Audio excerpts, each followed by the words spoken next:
What's up guys, Shane Stars here, and I finally have the iPhone 12 Pro Max. This is the 128GB variant, and it is the gold color. Can't wait to see what this looks like. We'll go ahead and take it out of the box, of course. In this video, we're gonna be covering the top 10 first things that you should do. We're gonna actually cover way more than 10 things to do, but these are the top 10 things that you should do when you first take the phone out of the box to get the best possible experience on the iPhone 12 Pro Max. So we'll go ahead and power this up for the first time. So I'm setting up the phone, and I have to say, this is a stunning phone. So it actually looks really pretty. It has like a real gold. So, you know, for years, Apple kind of did like a rose gold. So it's kind of like more pinkish.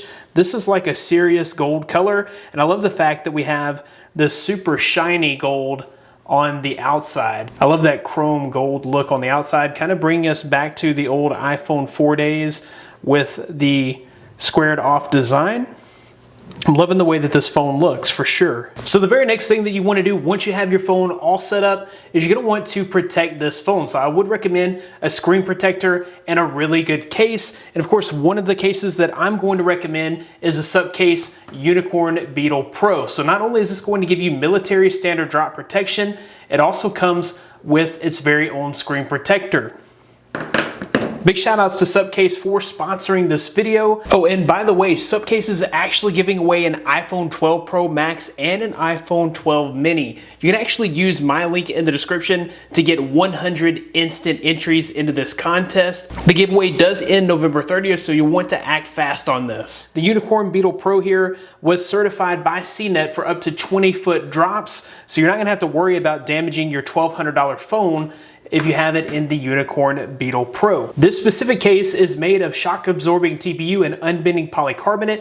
It includes a free rotating belt clip and a 1-year warranty. So that is the Unicorn Beetle Pro. My personal favorite is the Unicorn Beetle XO with screen protector. So this is the clear and black case. I'm gonna go ahead and install this real quickly so you guys can see what it looks like on the phone. What I do love about the UBXO is that it is super slim and lightweight, but it still gives you tons of drop protection. I love the fact that it has this exoskeleton design for enhanced grip, and I love the fact that you can still see the gold and the gold accents on this phone. So I'll be sure to include a link in the description of where you can pick up these cases today. Also be on the lookout for my Supcase case review. So I'm gonna actually cover the full lineup of cases, so be on the lookout for that video as well. So the very first thing that you wanna do after you've made sure that your phone is protected with a good case and screen protectors, we're gonna go into the settings, we'll go into our battery, and we'll click on battery health. So you wanna make sure that maximum capacity is at 100%. If this is anything less than 100%, that means that you could have a bad battery or a lemon battery. With this being a brand new phone, of course, you want your maximum capacity to be 100%. Anything less than 100%, and you're going to need to return this phone and exchange it for a new one. All right, so while we are in the same menu, you'll notice this option here called Optimize Battery Charging. To ensure the best possible health on your battery and to reduce aging, be sure that this is turned on. So after iOS 13, so iOS 13 and later, Optimized Battery Charging is designed to reduce the wear on your battery and improve its lifespan by reducing the time your iPhone spends fully charged. When this feature is enabled, your iPhone will delay charging past 80% in certain situations. This keeps your battery healthy and ensures a longer lifespan on your battery over time. If this is disabled, your battery will charge to 100% faster, but the overall lifespan of the battery will be affected. If you trade in your phone every year, you may not need to enable this. You may want to take advantage of the faster charge speeds, but if you plan on keeping this phone for many years or more than a year, this feature should be enabled just to make sure that you are reducing battery aging on this phone. If you want your battery to last you a long time, make sure that optimized battery charging is enabled. The next thing that we're gonna do here, this is a twofer. So this is a 2-for-1. Whenever you look at the notification shade up top, if you wanna know the exact battery percentage on your phone, you actually have to pull down the control center to see that I'm at 92%. But what if you just wanna look at your home screen and see what your battery percentage is? There is actually a widget for that. So you can actually add widgets to the home screen of your iPhone 12 Pro Max, just like you could in Android. So what we're gonna do here is we're gonna press and hold the home screen. We're gonna press the plus button here. You have several widgets that you can add. So there's plenty of widgets that come stock with the phone. The one that we're looking for is the battery status widget. So I'm gonna go ahead and add that to the phone. And now we can see that we are at 91%, and I don't have to pull down the control panel to see where my battery is currently sitting. So going back to the widgets, of course, there are lots of stock widgets that you can add here. You've got a maps widget, photos widget, music widget, podcast widget, notes widget, and reminders, clock, news, and stocks. And then of course, there's plenty more widgets. If you go into the App Store and you search for widgets, you can see that there are all kinds of different widgets. You can customize the home screen to your heart's content with this new widget support on iOS. You have this beautiful OLED panel. The next thing we want to do here is we want to go ahead and customize our display. All right, so we'll go into settings and we'll go into our display and brightness. You do have a few options here. With this OLED panel, we have the light and dark mode. So if you select dark mode, that's going to turn everything black. So all your settings, all your menus, whenever you go into the App Store, all of your stock applications are going to have a dark background. Now where that comes in handy is with this OLED panel in saving battery life. So if you're not familiar with an AMOLED panel, to create black, the panel actually turns off the individual pixels. With those pixels being turned all the way off, that means you are going to save a significant amount of battery life. So you may want to decide to turn on the dark mode. While we are in the display settings, do make sure that Raise to Wake is turned on. This is going to help you to quickly and easily get access to notifications, the time, weather from your lock screen just simply by raising the phone. So if that's turned on, you'll raise the phone there and you can see whatever is going on with your phone without having to click that side button to activate the lock screen. All right, you'll notice here there is an option here for auto lock. Go ahead and set that to 30 seconds. This is going to auto lock your device and turn the screen off whenever your phone has been inactive for 30 seconds. This is going to tremendously help with battery life. If you have it set for anything else here, it just means that you're going to have additional battery draining time with your screen on when your phone's not in use. So say you're doing something on your phone, you set it down, you don't lock the screen is going to be turned on for that 30 seconds, but at least after 30 seconds, it will turn itself off, saving battery life on your phone. So another thing that you may want to do here is go ahead and turn on bold text. This is going to make text stand out a whole lot better. So if you turn that off, you'll see that the text here is much lighter and not as prevalent, but if you turn that on, it's going to make looking at text much easier. And you'll find that in your display settings as well. And then you can change your zoom size. So standard is how I like it because I can get more things on the screen. But if you have a harder time seeing what's on the screen, you can zoom the display, and that's going to make everything on your display a little bit bigger and a little easier to see. In the display and brightness, you do have a brightness slider, but there is no option to turn off auto brightness. I think Apple thinks that having auto brightness turned on is going to give you the best experience, but if you can manually change your brightness, you can actually save some battery. So if you spend most of your day inside, you can actually turn your brightness way down, or if you're in a dark room, you can turn your brightness way down. You'll still be able to see your display. It's still going to be plenty bright in that dark room, but you're going to be saving tons of battery life. So the setting is not in the display settings because I'm guessing that Apple doesn't want you to turn off auto brightness, but there is still an option for turning that off. So we'll go back into our settings here. Next, we'll go into accessibility, display, scroll all the way down, and you can turn off auto brightness. Now, whenever you swipe down to reveal the control center, you can still control your brightness here, and you can still control your brightness from the display settings, but now it's no longer going to be set to auto brightness, so you yourself will manually control the brightness of the display, and this can help to save some battery life. You're also going to want to make sure that Face ID is enabled on the phone. You probably did set your face up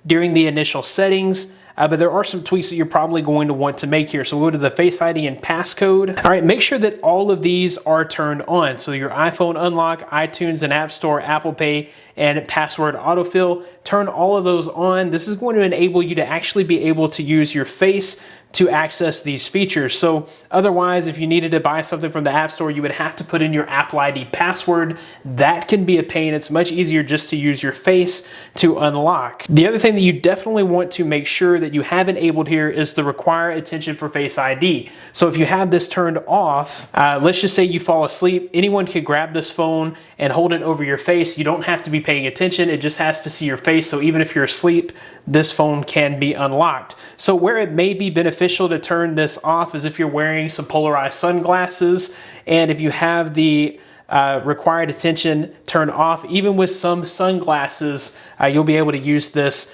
Face ID feature. The iPhone 12 has a new feature baked into iOS 14 that is called the picture-in-picture option. So this is going to give you advanced multitasking capabilities with the iPhone 12 Pro and Pro Max. So we're going to go into settings, we're going to go into general, and then the next thing we're going to do is we are going to select picture-in-picture. We're going to go into settings, general, and we're going to go to picture-in-picture. Go ahead and turn picture-in-picture to set automatically. So when you swipe up to go home or to use other apps, videos and FaceTime calls will automatically continue in picture-in-picture. So we're going to demonstrate this real quickly with the Netflix application. I'm going to turn down the volume so we don't get hit with a copyright strike, and we will play this video. So now that the video is playing, I'm going to swipe to go home, and there is my picture-in-picture. So far, it's not available for YouTube, which is kind of a bummer, but it is available for Netflix and other video applications. So you can watch your video while you go into your browser and surf the web. Maybe you want to find something out about the show. You can kind of research that while you're watching the show. This makes it really easy to multitask. So if you want to access the full application, you can just swipe this away, and now you can totally use this application without the video getting in the way. When you want to bring the video back, just hit the arrow and that will bring the video back. You can pinch to zoom to resize the window. So if you need it smaller, you can pinch in, pinch out to make it a little bigger. And then you have options here to go back to full screen, or an option here to exit out of the video altogether. So another thing that you may decide you want to do is to restrict access. So, you know, there's always that time when someone asks to borrow your phone. Maybe they just need to make a quick phone call, but you don't want them to be able to dig into other things on your phone. So to restrict access to certain applications, we'll go into our settings, we will go into screen time, we'll go to content and privacy restrictions, and then you can turn on content and privacy restrictions. Here you can allow or don't allow changes. Let's say photos, for example, if you don't allow changes, whoever has your phone won't be able to go in and delete photos from your photos. All right, you can go into allowed apps. So if there's a certain application that you don't want them to have access to, you probably have some personal things in your email account. You can turn access to that totally off. You can turn access to your camera totally off. You can also restrict the passcode and account changes there for added security. Next up, you'll want to take some time to customize your control center. So the control center has all kinds of quick toggles. You've got quick toggles for Wi-Fi, Bluetooth. You have music player settings. You've got your brightness settings, your sound settings, screen mirroring. There's all kinds of settings here, even quick access to your flashlight. But you can also customize this and add and remove toggles and features. We'll go to our settings, we'll go into Control Center. Here you have the option to remove. So if you click the minus, it's going to remove that from the Control Center, or you can add things up here to your Control Center. So there's options like screen recording, QR code reader can be very helpful. There's stopwatch, voice memos, all kinds of useful toggles and tools that you can add to your control center. Now, if I swipe down, I've got my dark theme toggle that is there and accessible from the control center. All right, next up, if you scroll all the way down to your camera settings, you have a few different options for video recording. So if you go into record video here, you do have 1080p, 30 frames per second. That's where it's set by default, but you do have the option to record in 4K at 60 frames per second for the best possible quality in video recording. If you go to this HDR video option, you can turn that on. I would suggest that you do give that a try. What that's going to do is going to help with color balance in your video. It's also going to help to increase details in the shadows of the image, and it can help to give your video a more cinematic feel. So definitely give this HDR video a try. And I feel like you're really going to be impressed by this option. Next up, while we are in the settings, I want you to go ahead and take a moment to set up your emergency SOS notifications. So basically what this is going to do is going to allow you to quickly and easily make an emergency call in case something terrible happens. So you've heard of these awful scenarios where someone has gotten stuck and they can't really reach their phone, or at least they can't reach their phone enough to unlock it and get into the settings to call somebody. If you have the SOS enabled, you can actually place an emergency call by rapidly pressing the side button 5 times. You can also set up your emergency contacts and keep holding the side button and either volume button to make an emergency call. If you set up your emergency contacts here in your health, this is going to allow you to choose who you call when you make that emergency call. But if you end up in a situation where you at least can hold on to your phone and make those 5 presses on the side button, that could definitely determine whether you live or die in that situation, heaven forbid. So definitely make sure that you take a moment to set up this emergency SOS feature on your iPhone. All right guys, that about wraps it up for this video. I hope you've enjoyed this video. Hopefully this helps you to get the best possible experience with your new iPhone 12 Pro Max. Once again, big shout outs to Supcase for sponsoring this video. I'll be sure to include a link in the description of where you can pick up those cases that we talked about earlier. Thanks guys for watching. Be blessed. I'll see you in the next one.